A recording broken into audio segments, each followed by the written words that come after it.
Maka pengiringanmu dan pengiringanku akan Kristus harus sampai kita mati manusia lama kita.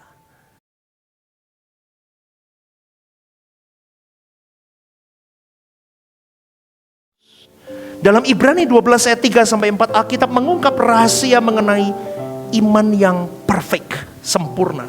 Itu iman Yesus. Ibrani 12 ayat 3 sampai 4 berkata begini, ingatlah selalu akan Dia yang tekun menanggung bantahan yang sehebat itu terhadap dirinya dari pihak orang-orang berdosa, supaya jangan kamu menjadi lemah dan putus asa.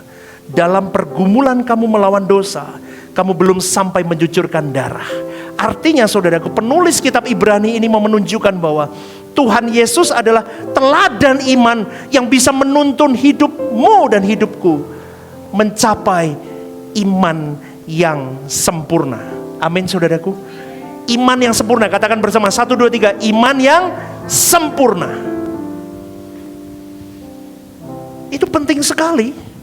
Maka Bapak Ibu saudara-saudari yang dikasihi oleh Tuhan, apa yang bisa kita teladani dari kehidupan Yesus sehingga imanmu dan imanku sempurna untuk melangkah di tahun yang baru?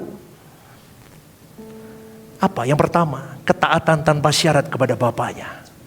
Hari ini orang Kristen harus punya ketaatan tanpa syarat kepada Bapaknya. Ketaatan yang tidak bersyarat adalah ketaatan Tuhan Yesus sampai mati di kayu salib. Kenapa iman yang diajarkan, diteladankan Tuhan Yesus adalah iman yang sempurna? Karena sampai mati, sampai mencucurkan darah.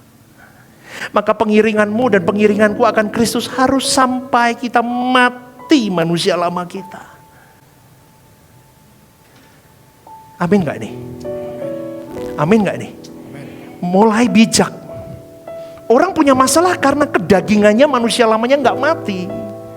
Ini gini-gini anak muda gak suka. Wah, saya baru merit pastor, kok disuruh matikan dunia? Percaya deh omongan saya. Anda lakukan apa yang saya ajarkan di tempat ini. Jadilah man of God.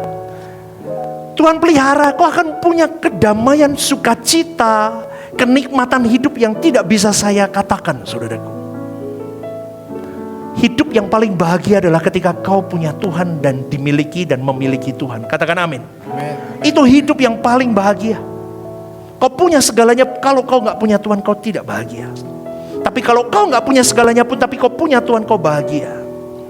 Kenapa pastor ngomong begitu? Saya sudah menjalaninya. Maka Yesus mengajarkan kepada engkau dan saya hari ini penurutan yang sempurna kepada kehendak Allah. Ini yang harus kita teladani. Poin yang ketiga. Jadi orang yang beriman adalah orang yang bersedia mengikuti jejak Tuhan Yesus. Lanjut, yang A.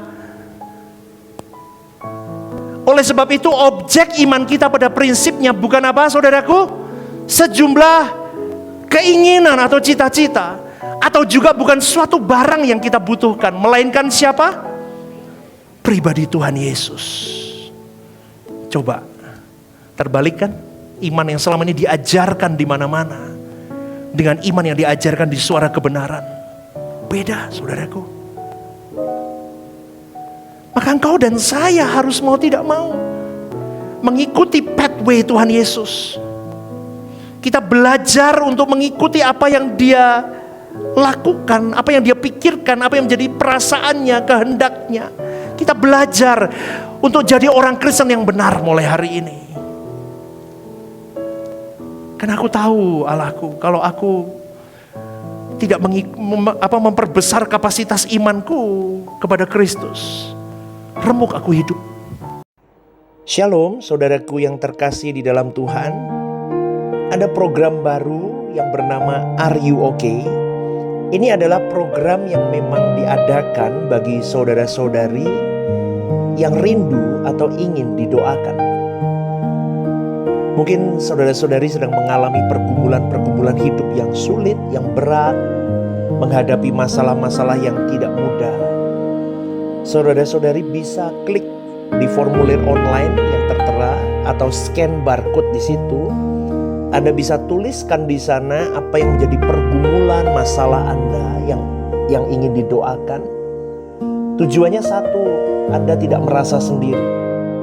Saya sendiri akan mendoakan beserta tim. yang akan menangani ini. Saya akan mendoakan di dalam mesbah-mesbah doa kami. Tujuannya satu, supaya saudara-saudari merasa ada yang support, tidak sendirian berjalan menghadapi beratnya kehidupan ini. Ini kerinduan saya, kita berbagi kasih secara nyata, dan kiranya program baru ini bisa menjadi berkat untuk kita semua. Tuhan Yesus memberkati.